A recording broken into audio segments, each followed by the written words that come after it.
Cops of Reddit, what is the most stupid criminal you have ever met? Not a cop, but I've got a story. I already posted it to our stories about Kevin, so if you've seen it before, that's where.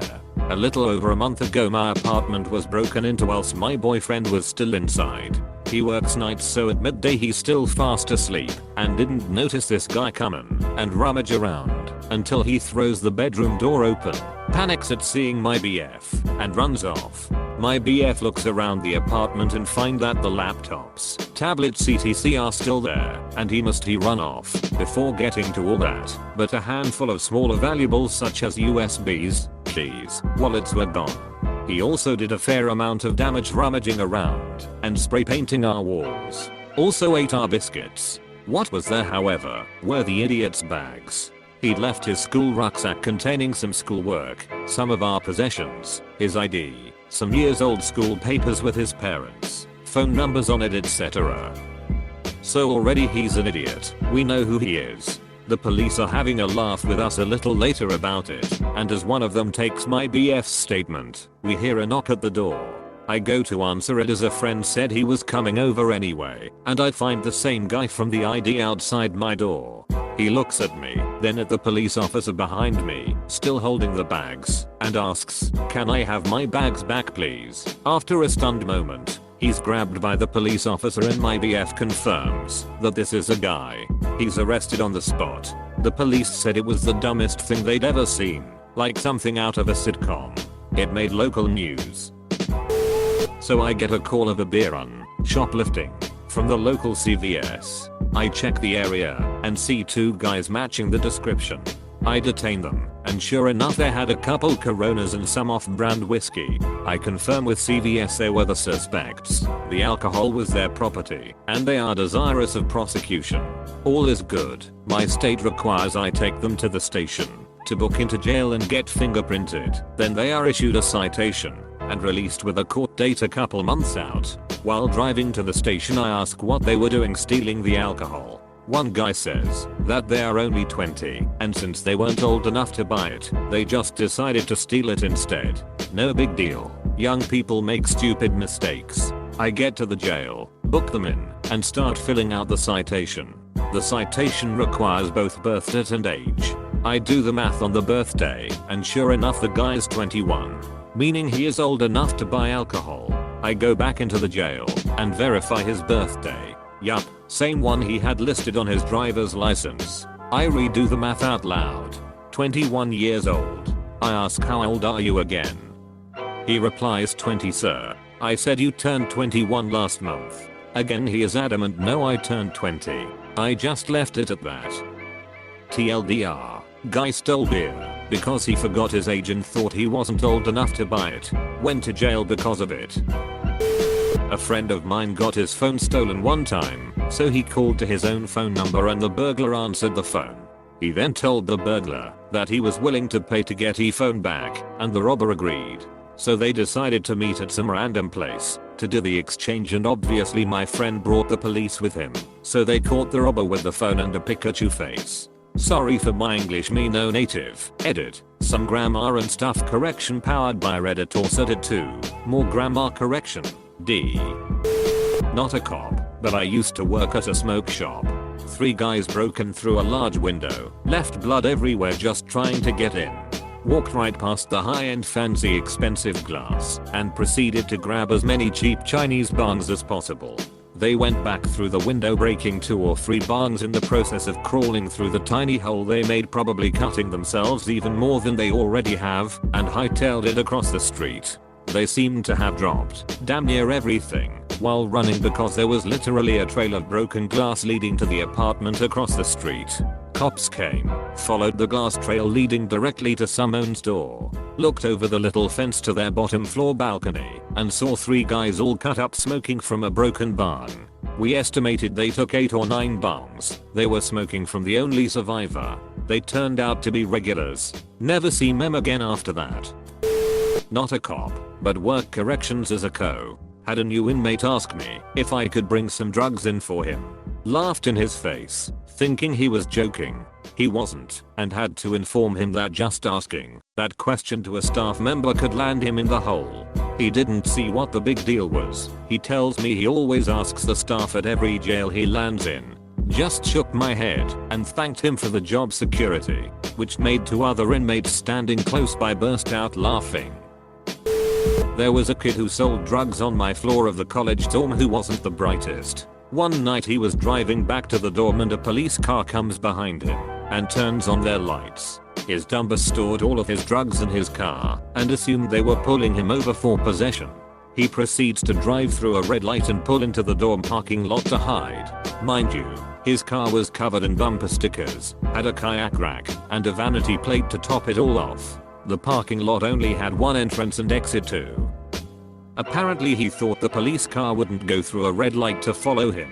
Long story short, they were just going to warn him for having a taillight out and nothing more. Instead, he ended up in the local jail and expelled from the college. The funniest part is that his ledger of all transactions and the dollar amounts, products, and buyers was also right there in his car. He was one stupid criminal. We had an inmate that would constantly call Crime Stoppers on his contraband cell phone and try to get them to give him the reward if he confessed to his crimes. He did this several times a month. Not a cop or criminal, but we had a guy break into my high school with his buddy and smash a bunch of soda machines. We had cameras all over the school, but these guys were smart. They said, nah, we are gonna cover up our faces so they don't know who did it, and then wore Letterman jackets with their names on the back. Not a cop myself, but about 10 years ago I got held up and robbed by a group of 3 guys with knives. All they wanted was the money in my wallet, so me being the smart guy not wanting to mess with knives just obliged. At the end of the ordeal he put the knife to my throat and said, if you ever tell the cops my name is I will slice your throat right now. So I went home, called the cops, told them where it happened, and gave them the name the guy told me. The name instantly rung a bell with them, since the guy had come into contact with the police in the past. Cops went to the spot where I was robbed, and they were laying an ambush for a new guy to appear. They could instantly identify the guy he was arrested, and that's about it. Happened in the Netherlands. Don't know his sentence or anything. I'm a 911 dispatcher in Florida. Sometimes confused or drunk people knock on the wrong door or try to get into a house thinking it's theirs, but it isn't. It's an honest mistake. But the homie owner is rightfully very afraid, thinking they are about to be robbed or worse. Well, I had this kid, must have been in his early 20s and clearly stoned, call me going absolutely crazy that someone is trying to kill him and take his property and rape his girlfriend, blah blah blah. I send units code 3 to this guy thinking it's a burglary in progress. Turns out the guy ordered a pizza and forgot about it. Scared the delivery guy half to death. Old rumored was is a cop. He came home to tell me an ATM was robbed after hours for $15,240. The next day the man who robbed the ATM deposited $15,240 into his personal account at the bank he robbed the night prior. Went to a job of 2 males attempting to break into a car. Job description said they had been at it for at least an hour. Got there and the car was this. They had apparently locked themselves out. Checks confirmed it did belong to one of the person's mum. On their person was stolen mail and heaps of phones and new stuff in boxes in the car, so they got arrested for theft anyway. Ended up that the driver's door they had been trying to break into was the only locked door out of the 4. Was unlocked everywhere else the whole time they were there. Edit, mail turned out to be junk mail and a wedding invitation. So I'm sitting in the station, doing paperwork. I'm looking out of the window, and a few yards away is a bus stop. A young lad is smashing the glass of the bus stop as a way of showing off to a couple of girls. So I sigh, walk about 20 yards over to him and arrest him. Another time, a lad had just broken into a pharmacy and stolen some drugs, sleeping tablets, which he started taking, maybe to hide the evidence. Who knows how these people's minds work. There's a foot chase, which gets slower and slower and slower. I ended up just walking slowly behind him. The guy fell asleep while I was booking him in. Took a vehicle burglary report where the victim found a driver's license sitting on her driver's seat that the suspect must have left behind. Seems damning. But if he had any criminal smarts he would just say his license was stolen and the thief must have dropped it while breaking into this new victim's vehicle. Without any other evidence, the case would have gone nowhere. The next day I take a report at a church that was a couple of blocks away from the vehicle burglary. This guy stole the video cameras from the building. He must have thought the footage came with the camera, because when we checked the video, there was a high definition close-up of the suspect's face as he removed the camera. Good evidence, sure, but I still didn't know who the guy was. Until I looked at the license I collected the day prior and saw it was the same exact guy. My father is a police officer. He once told me a story of a call he went to for reports of a man and woman fighting in an apartment. Call came from neighbors for noise complaints concern. He was third shift, so this was at some point very late at night, when all the crazy people are up and at him. When he arrived he could hear the yelling through the door. He knocked and let them know it was the police. There was immediate silence and a man answered the door. Completely naked. The naked man didn't even give my dad a chance to speak or ask questions. The first thing he said was, "I don't have a knife behind my back." Well, he definitely did have a knife behind his back. And the naked woman he was with had drugs, which was what they were fighting over. They both got arrested that night. Tip: don't do illegal drugs, and if you do, don't answer the door for the cops. Not a cop, but I've got a pretty good story. Once, when I went to the grocery store, there were a few officers inside, getting statements from some of the staff. Apparently some guy had dropped a gallon-sized Ziploc bag full of crack on the floor while he was walking out. Staff members noticed it right away and called the police. Right before the guy comes back into the store, demanding that the staff return his crack. He was still arguing with and threatening them when the police walked in the door. Edit, in case I didn't make it clear at the beginning. This is second-hand knowledge and I saw none of this. I'm relaying what I was told. // Not a cop, but worked at a 7-Eleven in a rough part of Chicago. Had two guys come in and ask for 2 bottles of Grey Goose. I asked for their IDs. They handed them over and I grabbed the 2 bottles from behind the counter to ring them up. They proceeded to grab the bottles and book it out of there, leaving their IDs on the counter. I called the police. They came in asking for a description of the thieves and I handed them the IDs. Cops were in disbelief at the stupidity, left and went to the address on one of the IDs that was about 2 blocks away. About 15 minutes later they walked in with the 2 guys and bottles of Grey Goose. Poor guys didn't even have a chance to open them. I confirmed it was them, didn't press charges, took the bottles of Grey Goose back, and went on with my overpass shift. Not me, but my buddy is a cop, and told me about this one kid in particular he dealt with for years. No cleverness to him. Numerous times he walked into his neighbor's garage in broad daylight and just stole his bike. Constantly stole from stores in plain view, even the occasional minor assault or burglary. He always got caught. Like had never gotten away with any of his hundreds of crimes, but because he was a minor there were never any real repercussions. A few days before he turned 18 my friend and another officer went to his house to basically remind him that if he does anything after that he will face real punishment as an adult and he'll get 0 breaks. Like a last-ditch effort to be helpful. 2 days after his 18th birthday he's caught committing an armed robbery. Pretty sure he's doing a few decades behind bars. My dad is a cop, and he was interrogating a robber which was denying he had any involvement since the start. Dad, the man told us that you robbed him of $500. Robber, no it was only $300. He basically gave himself away.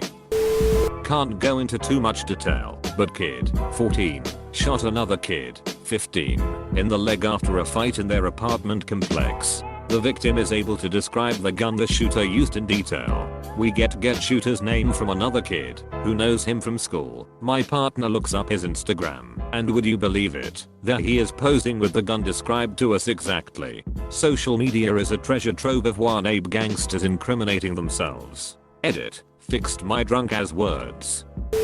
Not sure if this counts, since I'm not a cop, but I'm a nurse in a very busy emergency room in a large city. We had a guy come in police custody for multiple reasons, one being that he was combative and very high. Long story short, we found various drugs up his ass. His response: "Those aren't mine." Teen gets fired from Red Lobster, returns to rob same restaurant that night. They refuse to give him money from register, so he grabs charity coin box, muscular dystrophy or similar, and then he leaves on bicycle. I go to find him and see coins scattered about, follow trail off same which leads me to him hiding in bushes at a church. Bicycle was leaning up against the bush he was in. Edit. Just to clarify, because of comments below, I was a police officer that arrested him, not a Red Lobster employee. I went to a domestic violence call where the woman claimed her husband hit her. When I asked her how it happened, she told me he couldn't provide the kind of life she wanted him to give her. She stated since he had a heart attack and got lupus he wasn't working, so she decided she should start inviting some friends over to have sex with her for money. Mind you, she's telling me, a fully uniformed officer, all of this. She says he should act as the person who handles the money for her i.e. her pimp. She then calls someone to come over and tells her husband that after she gets paid for the sex he should hold the guy at knife point and take the rest of his money. She said he refused to help her with this, so they got into an argument. He pushed past her to get out of the apartment. She claimed that was the assault she called me for. I asked her if she understood she just admitted to planning a felony crime. She looked shocked that planning a prostitution and robbery was wrong at all, and did not get why I wasn't arresting her husband for trying to remove himself from her stupid plan to get them both arrested. Edit. Thanks for the silver, this is my first one. For all of those asking if I arrested her, I did not. The husband is a real hero here. Due to him refusing to be involved in anything, this plan of hers never made it off the ground. If the John had actually been invited over, I could have arrested her for an offense. I did write a report and passed it along to the robbery and vice units, as well as notifying my supervisors. Best I could do that night was separating them. I drive the husband across town to remove him from the situation. The penal code in each state differs slightly on what charges are considered arrestable while still in the planning stages. This wasn't something I could arrest on, mainly due to not having a direct victim I could point to. Basically because this was a what if scenario, it would be the equivalent of me mumbling to myself I should punch that guy in the face. If the John had been invited over and or I had gotten the name for the possible John, I could have arrested her for it. TLDR. Being stupid and making stupid plans isn't a crime. Crimes require victims.